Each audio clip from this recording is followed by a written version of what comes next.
तो भाई ये वाली वीडियो आपने देखी होगी। अभी कुछ टाइम पहले भी इन भाई ने वीडियो बनाई थी, काफ़ी फेमस है भाई।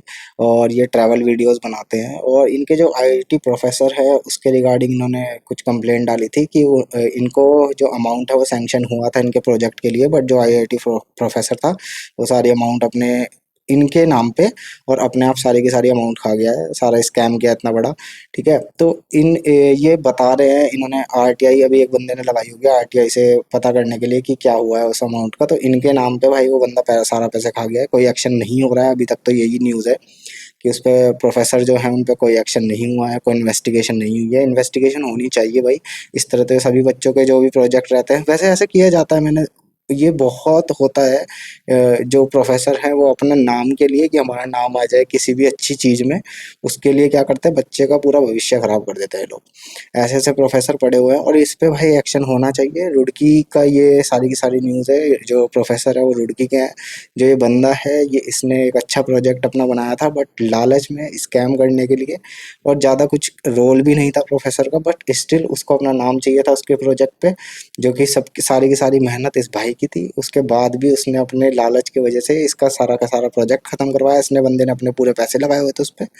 पैसे लगाने के बाद भी उस जो प्रोफेसर है उसने कुछ नहीं लगाया था। स्टिल उसको अपना नाम चाहिए था इसके प्रोजेक्ट पे, इसीलिए उसने ये सब कुछ किया।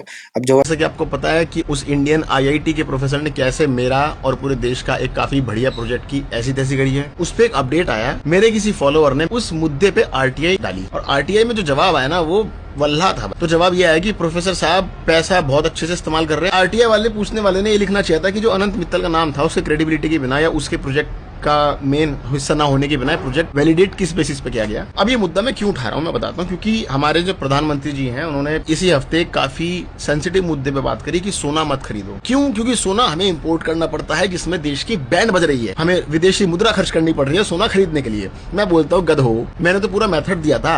आप इंडिया में जितना ई वेस्ट जनरेट होता है ना उसके नंबर्स निकालो। मैंने काफी सोर्सेज से कैलकुलेट करके निकाला था कि कई हजार टन का ई वेस्ट हम रोज जनरेट करते हैं। तो अगर नंबर्स कैलकुलेट करोगे तो कम से कम 1000 किलो सोना हमारे देश में रोज हम केवल ई वेस्ट रिसाइकलिंग से बना सकते हैं। Telephone tower, servers, satellite waste, कई 100 किलो का सोना हमारे देश में रोज है। प्लस हमारे जितने आसपास के देश हैं, वियतनाम हो गया, फिलीपींस हो गया, इधर मिडिल ईस्ट में आ जाओ और छोटी टेक्नोलॉजी वाले देश में चले जाओ, वहां पे भी रिसाइकलिंग की टेक्निक्स नहीं है। अगर है भी तो वो देश महंगे हैं, उनमें रिसाइकलिंग करना बहुत महंगा है। हम साला वहां से उठा के यहाँ लाके रिसाइकिल करके कितना सोना निकाल सकते हैं। मतलब